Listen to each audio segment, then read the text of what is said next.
ప్రస్తుతం మనతో పాటు డైరెక్టర్ శివనాగేశ్వరరావు గారు ఉన్నారు. చిట్టుబాబు గారితో ఆయనకి ప్రత్యేకమైన అనుబంధం ఉంది. ఇద్దరు కలిసి వర్క్ చేసిన అనుబంధం, ఎంతో ఎక్స్పీరియన్స్ వీళ్ళిద్దరి మధ్య ఉంది. దాని గురించి అడిగి తెలుసుకుందాం. సార్ నమస్తే. నమస్తే. చిట్టుబాబు గారు మిమ్మల్ని ఇంట్రడ్యూస్ చేసింది కూడా ఇండస్ట్రీకి ఆయనే అంటూ కూడా మాట్లాడుతున్నారు. సో ఆయనతో మీకున్న అనుబంధం గురించి చెప్పండి. ఆయనతో నాకు చాలా ప్రత్యేకమైన అనుబంధం అన్నది. అదేంటంటే నేను దాదాపు ఒక 79 ఎండ్లో మెడ్రాస్ వెళ్ళి ఒక 6 నెలలు అసిస్టెంట్ డైరెక్టర్గా పనిచేయడానికి తిరిగి వేసారి మళ్ళీ వెనక్కి వెళ్ళిపోయాను. 80లో మళ్ళీ తిరిగి వచ్చినప్పుడు మళ్ళీ ఆయన కనపడ్డారు ఒక ఆఫీస్లో.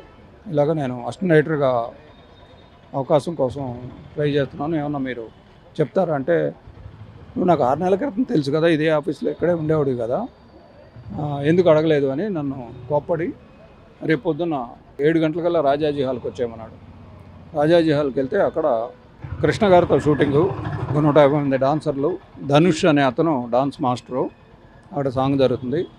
నేను వెళ్ళిన వెంటనే నాకు క్లాప్ ఇచ్చి, జనరల్గా ఒక ఫస్ట్ అప్రెంటిస్గా వెళ్ళిన మనిషికి అంత అద్భుతమైన సౌకర్యం ఎవరు ఇవ్వరు.